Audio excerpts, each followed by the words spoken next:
Class is now in session. I'm Professor Hockey, and today we'll be discussing Game 15 of the regular season between the Sharks and the St. Louis Blues, in which the Sharks have lost 3-2 in overtime. Now, while this ends up being a loss and the fact that the Sharks only managed to get 1 point, this was actually a rather positive game for the San Jose Sharks. As I pointed out, they were going to start a 9-game stretch where they were going to face only teams of the Blues, the Avalanche, and the Golden Knights. That has now technically changed, as they'll face off against the Minnesota Wild during that stretch at some point, just due to some postponed games being moved around.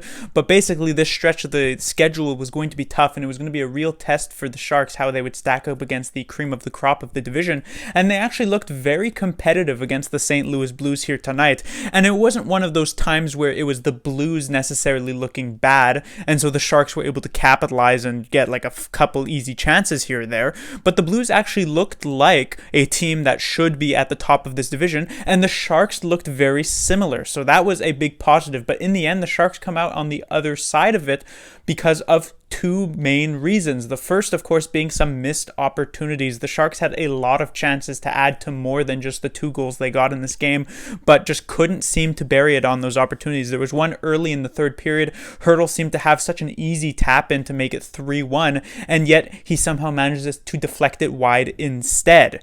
The second reason for that was the officiating in this game. I rarely mention the officiating when it comes from game to game, but it was particularly bad tonight. The Blues ended up with 4 power plays to the Sharks only 1, and yet the Blues were really only deserving of 1 power play themselves. The first that would lead to this Mike Hoffman goal that would put the Blues up 1-0 was a very weak call. David Perron ends up losing balance near the side of the net and falling into the net, and I guess Burns maybe gives him a slight push in this regard, but for whatever reason Burns ends up getting called for interference. The Sharks would then manage to fight back, getting 2 goals from Gregor and Leonard in the second period before the third period would come along, and in the last 5 or so minutes of it, Timo Meier would end up getting called for a tripping call when Bortuzzo basically fell entirely from his own accord. Meier does not get a stick to the legs. He does not get a stick to anything.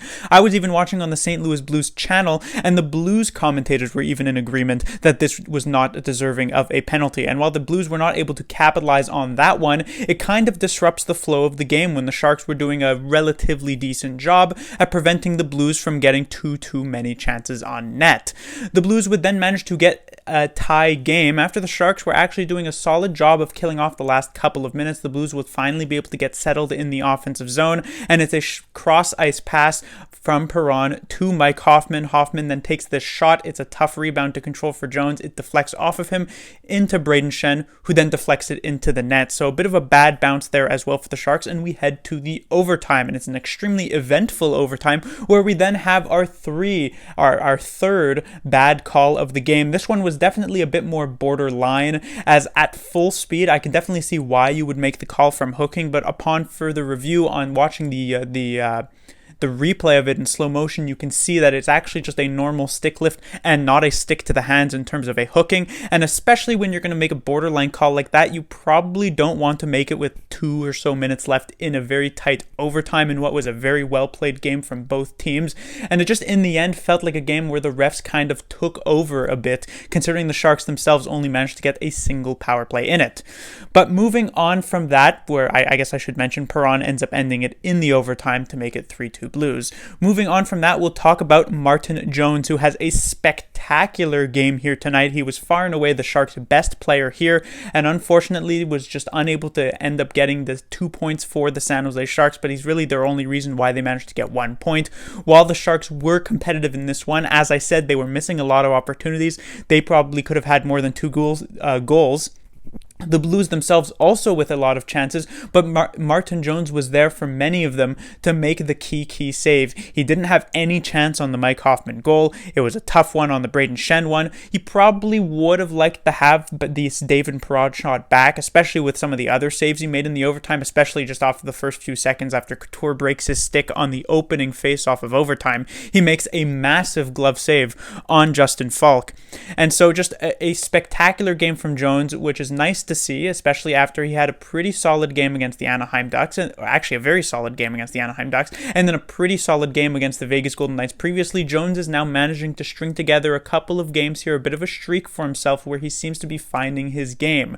Devan Dubnyk did not play here tonight. It'll be interesting to see if Devan Dubnyk actually gets the following game for the Sharks, or if the Sharks will stick with the hot hand Martin Jones. As I said, when it's just a single great game, it's not too difficult to then just play the other goaltender, but when it's multiple great games in a row, especially since this is coming after that Kings game where Booner ends up calling out Martin Jones, it would be pretty hard pressed to remove him from between the pipes.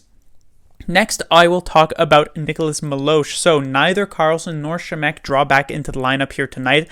Neither of them will be back into the lineup either in the following game against the Blues on Saturday. And so both Milosh and Claesson end up getting yet another game with a slight bump in ice time from what they had in the previous one against the Anaheim Ducks.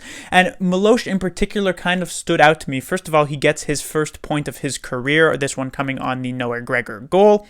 But also, I thought Milosh showed a bit of promise, not any sort of promise that will land him a spot in the lineup this season, but could potentially maybe lead to something somewhere down the line. It's obviously quite early to tell, but Milosh, I felt like, had a couple of nice reads, a couple of nice plays, even in the limited ice time he did have, where I'm actually somewhat interested to see where his career goes from here.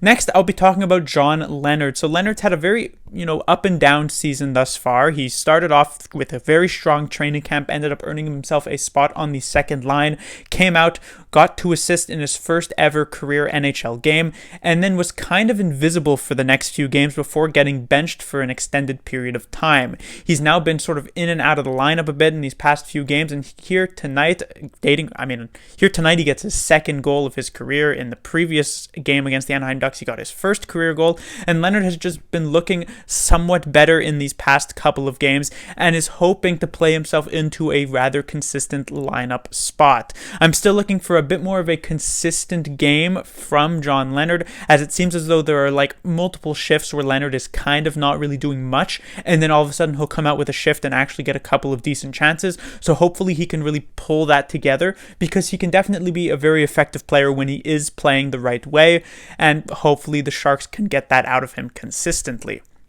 And finally, I'll be talking about Timo Meier. I just mentioned that Leonard had been having an up and down season. Meier himself has been having an extremely up and down season, has probably been the most inconsistent player for the San Jose Sharks thus far. I guess it's been mostly not great for Timo Meier, would probably be the best way to put it. Not so inconsistent necessarily compared to someone like Tomas Hertl, who has had great moments and then also not so great moments. Timo Meier, at the very least, he has been improving in these past couple of games. I thought here tonight he had some really nice chances. Unfortunately, was not able to bury any of them, which, as I said, is a kind of a story for the San Jose Sharks here tonight. But it's good to see that Meier has been slowly improving. You were kind of hoping that this wouldn't have to be a case for Timo Meier, especially after a couple of years ago where he had that 60-point year. It really looked like he had come into his own as a top 6 forward in the NHL, as maybe even a first-line winger in the NHL. And then the last season, 19-20, where he comes out really slow. He does technically lead the Sharks in points, but that's not necessarily saying all that much, especially with all the injuries the Sharks ended up dealing with near the end of that season.